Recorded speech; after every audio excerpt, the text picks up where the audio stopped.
역사의 한 페이지를 화려하게 장식한 불세출의 영웅 율리우스 카이사르에 대한 흥미진진한 이야기를 시작해볼까요?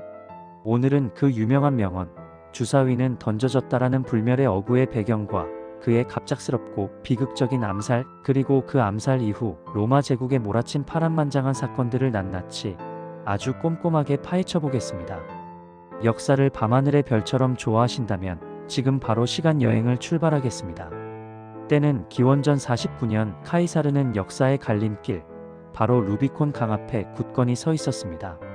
이 작은 강을 건너는 찰나의 순간은 그가 로마 공화국이라는 거대한 조직에 정면으로 반기를 드는 것과 마찬가지의 엄청난 사건이었죠.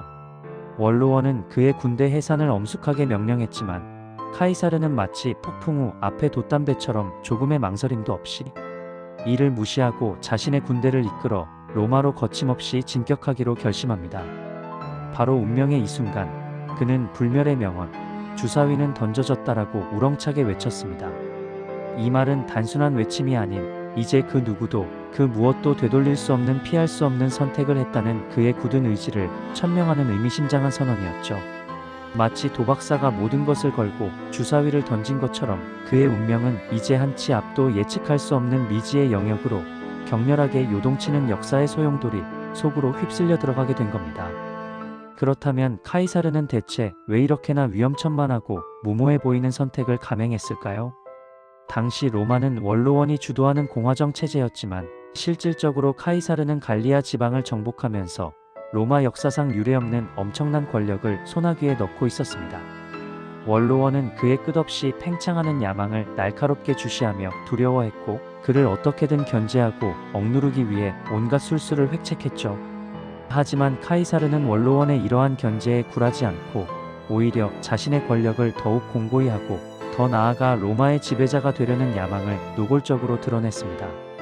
결국 그의 걷잡을 수 없는 야망은 로마를 기나긴 내전의 캄캄한 소용돌이 속으로 가차없이 몰아넣는 비극적인 결과를 초래하게 됩니다. 왔노라 보았노라 이겼노라. 이것은 단순한 승전보가 아닌 카이사르의 넘치는 자신감과 그의 빛나는 업적을 단적으로 보여주는 또 다른 그의 유명한 명언이죠.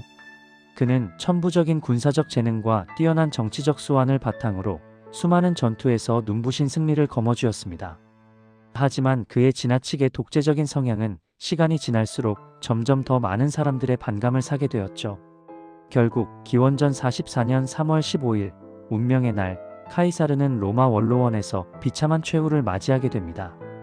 그것도 그가 그토록 믿고 아꼈던 양아들인 브루투스를 포함한 그의 가장 가까운 측근들의 배신으로 인해 끔찍한 암살을 당하고 맙니다.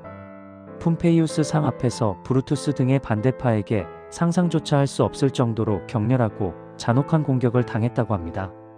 전해 내려오는 이야기에 따르면 카이사르는 숨을 거두기 직전 자신을 배신한 브루투스를 매섭게 노려보며 "브루투스, 너마저" 라고 절규했다고 합니다.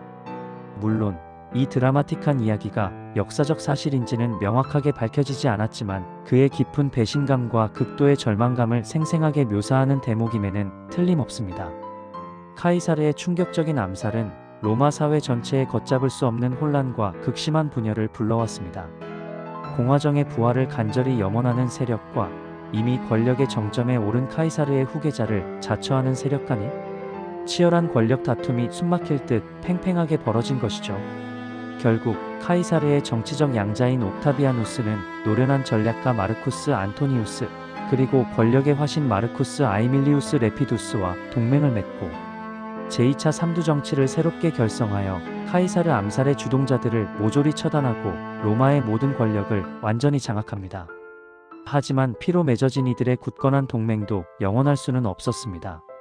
옥타비아누스와 안토니우스는 서로를 불신하고 끊임없이 견제하며 첨예한 갈등을 겪었고, 결국 로마는 다시 한번 피비린내 나는 내전의 소용돌이에 휘말리게 됩니다. 기원전 31년 악티움 해전에서 옥타비아누스는 숙적 안토니우스를 처참하게 격파하고 마침내 로마의 유일한 지배자, 진정한 권력자로 우뚝 서게 됩니다. 그리고 그는 존엄한 아우구스투스라는 칭호를 새롭게 받으며 로마 공화정을 완전히 무너뜨리고 명실상부한 로마 제국의 위대한 초대 황제로 등극하게 되죠.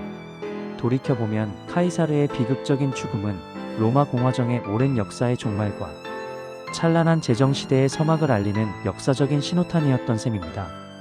역사의 아이러니일까요? 사후의 카이사르는 그가 그토록 혐오했던 원로원에 의해 율리우스 신전이 건립되고 신으로 추앙받는 놀라운 영예를 누리게 됩니다.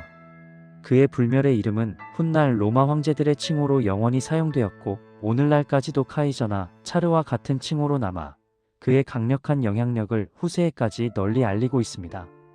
그는 분명 뛰어난 군사적 재능과 비범한 정치적 역량을 지닌 영웅이었지만 동시에 공화정을 파괴하고 스스로 권력을 독점한 폭군이라는 비판적인 평가 또한 피할 수 없었습니다. 그의 파란만장한 삶은 우리에게 권력의 양면성과 역사의 예측, 불가능성을 다시 한번 깨닫게 해주는 중요한 교훈을 담고 있습니다. 율리우스 카이사르의 불멸의 명언, 주사위는 던져졌다라는 어구에 담긴 심오한 역사적 배경과 그의 갑작스러운 암살, 그리고 그 이후 로마 사회에 몰아닥친 격변의 파도를 함께 자세히 살펴보았습니다. 카이사르는 로마 역사의 흐름을 완전히 바꿔놓은, 결코 빼놓을 수 없는 매우 중요한 인물이며 그의 드라마틱한 삶은 그 어떤 소설보다 더 흥미진진하고 강렬하죠. 다음번에는 더욱 흥미롭고 놀라운 역사 이야기로 여러분을 다시 찾아뵙겠습니다.